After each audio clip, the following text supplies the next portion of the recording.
ఏపీలో ప్రభుత్వం మారి సంవత్సరం అవుతోందని, ఇంత తక్కువ వ్యవధిలో ఒక ప్రభుత్వంపై వ్యతిరేకత ఈ స్థాయిలో గతంలో ఏనాడు లేదని అన్నారు వైసీపీ అధ్యక్షుడు జగన్మోహన్ రెడ్డి. అంత తక్కువ కాలంలోనే ఇంత దారుణమైన ప్రజా వ్యతిరేకత కనిపిస్తోందని అన్నారాయన. తాడేపల్లిలోని వైసీపీ కేంద్ర కార్యాలయంలో పార్టీ విస్తృత స్థాయి సమావేశం నిర్వహించారు. వైసీపీ విస్తృత స్థాయి సమావేశంలో ఆ పార్టీ అధినేత వైఎస్ జగన్మోహన్ రెడ్డి కీలక నిర్ణయం తీసుకున్నారు. ఎన్నికల టైంలో చంద్రబాబు ఇచ్చిన హామీలు అమలు చేయలేదని ఆరోపిస్తూ రీకాలింగ్ చంద్రబాబుస్ మేనిఫెస్టో, చంద్రబాబు మేనిఫెస్టోను గుర్తుకు తెస్తూ పేరుతో 5 వారాల పాటు బృహత్తర కార్యక్రమం జరపాలని ఆయన నిర్ణయించారు. ఇందుకు సంబంధించిన QR కోడ్ను ఆవిష్కరించిన ఆయన ఇంటింటికి దాన్ని చేర్చేలా కార్యక్రమం ప్రారంభించారు.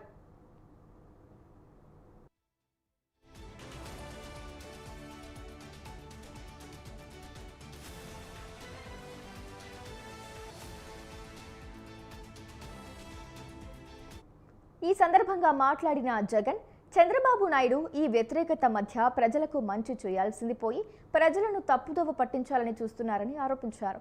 అందుకే రాష్ట్రంలో డైవర్షన్ పాలిటిక్స్తో పాటు అణచివేత చూస్తున్నామని అన్నారు. రెడ్ బుక్ పాలన చూస్తున్నామన్న జగన్, గత వైసీపీ ప్రభుత్వం ప్రస్తుత ప్రభుత్వం మధ్య స్పష్టంగా తేడా కనిపిస్తోందని చెప్పారు. వైసీపీ 5 ఏళ్ల పాలనలో వివక్ష లేకుండా పథకాలు అందించామని, పార్టీని చూడకుండా మంచి చేశామని తెలిపారు. అదే ఈ ఏడాది కాలంలో కూటమి ప్రభుత్వంలో కనిపిస్తోంది ఏంటంటే కేవలం రెడ్ బుక్ రాజ్యాంగం అమలు చేస్తూ విచ్చలవిడిగా అన్యాయాలు కనిపిస్తున్నాయని ఆయన ఆరోపించారు. మనమంతా కూడా ఎందుకు ఏకమైనాము అనంటే, సంవత్సర కాలం అయిపోయింది. ఈ సంవత్సర కాలంలో చంద్రబాబు నాయుడు గారి వల్ల ప్రజలకు జరిగిన నష్టం,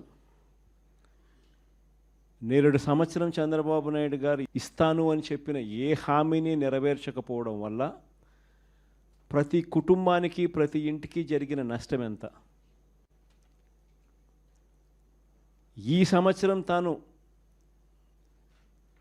అవే పథకాలు మళ్ళీ ఇవ్వని కారణంగా మళ్ళీ ఈ సంవత్సరం జరగబోతా ఉన్న నష్టం ఎంత?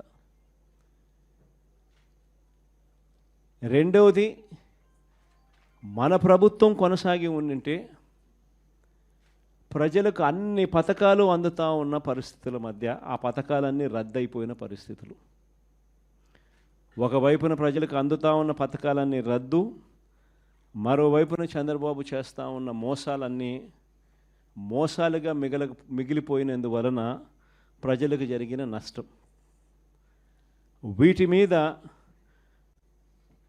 ప్రజలను మరింతగా కూడా చైతన్యవంతులను చేస్తూ, ఎందుకంటే చంద్రబాబు నాయుడు ఈ మధ్య అంటా ఉన్నాడు, అసలు ఇంతవరకు తన మేనిఫెస్టోలో చెప్పిన ఏ విషయం మీద కూడా, ఏ హామీని కూడా రిబ్బన్ కూడా కట్ చేయకుండా నేను అన్నీ చేసేసాను, ఇంకా ఎవరైనా ప్రశ్నిస్తే మీ నేలకు మందం అని చెప్పి ఏకంగా బెదిరిస్తూ ఉన్నాడు. మరోవైపున పూర్తిగా రెడ్ బుక్ రాజ్యాంగం అమలు చేస్తూ విడిగా ఈరోజు అన్యాయాలే కనిపిస్తూ ఉన్నాయి. మన ప్రభుత్వంలో ఎప్పుడూ చూడని విధంగా విద్య, వైద్యం, వ్యవసాయం, పారదర్శకత పాలన, law and order, Disha app లాంటివి రెవల్యూషనరీ రిఫార్మ్స్ తీసుకొని వచ్చి ఎప్పుడు చూడని మార్పులు మనం తీసుకొస్తే ఈరోజు ప్రతి వ్యవస్థ కూడా కొలాప్స్ అయిపోయిన పరిస్థితులు ఈరోజు కనిపిస్తూ ఉన్నాయి. ఈ కార్యక్రమంలో ప్రోగ్రాం పేరు రీకాలింగ్ చంద్రబాబుస్ మేనిఫెస్టో, ఇంగ్లీష్లో, తెలుగులో బాబు మేనిఫెస్టోను గుర్తుకు తెస్తూ అనే కార్యక్రమానికి స్టార్ట్ చేస్తూ ఉన్నాం. ఎన్నికలకు ముందు చంద్రబాబు ఏమన్నాడు? జగన్ చేస్తున్నవే కాకుండా మన ప్రజలు ఎక్కడన్నా ఈయన నమ్మరేమో అని చెప్పి మళ్ళా జగన్ చేస్తూ ఉన్నాడు, కనీసం ఈ పలావ్ అన్నా పెడతా ఉన్నాడు జగన్, ఆ పలావ్ కూడా పోతుందేమో చంద్రబాబుని పొరపాటున చంద్రబాబుని నమ్మితే ఆయన మోసానికి అని చెప్పి చంద్రబాబు నాయుడు అప్పట్లో ఏమన్నాడు? జగన్ చేస్తున్నవే కాకుండా జగన్ కన్నా ఇంకా ఎక్కువ చేస్తా అని చెప్పి చంద్రబాబు నాయుడు గారు అన్నారు. వ్యవసాయం అన్నది పూర్తిగా తిరోగమనంలోకి వెళ్ళిపోయింది. ఏ పంటకు ఈరోజు కనీస మద్దతు ధర రాని పరిస్థితి. మన వరి అమ్ముకున్నారు, తక్కువకు అమ్ముకున్న పరిస్థితి. మామిడి నుంచి మొదలు పెడితే పొగాకు దగ్గర నుంచి చూస్తే మిర్చి దాకా ఏ పంటకు మినుములు, పెసులు, కొక్కో, ఆయిల్ పామ్ ఏ పంటలకు కూడా కనీస గిట్టుబాటు ధరలు రాని పరిస్థితిలో ఈరోజు వ్యవసాయం జరుగుతూ ఉంది. ఆర్బీకేలు నిర్వీర్యం అయిపోయినాయి, ఉచిత పంటల బీమా గాలికి ఎగిరిపోయింది, ఈ క్రాప్ అన్నది కంటికి కనపడకుండా పోయింది, ఇన్పుట్ సబ్సిడీ సమయానికే సీజన్ ముగిసేలోగానే ఇచ్చేసి ఇన్పుట్ సబ్సిడీ కనపడకుండా పోయింది.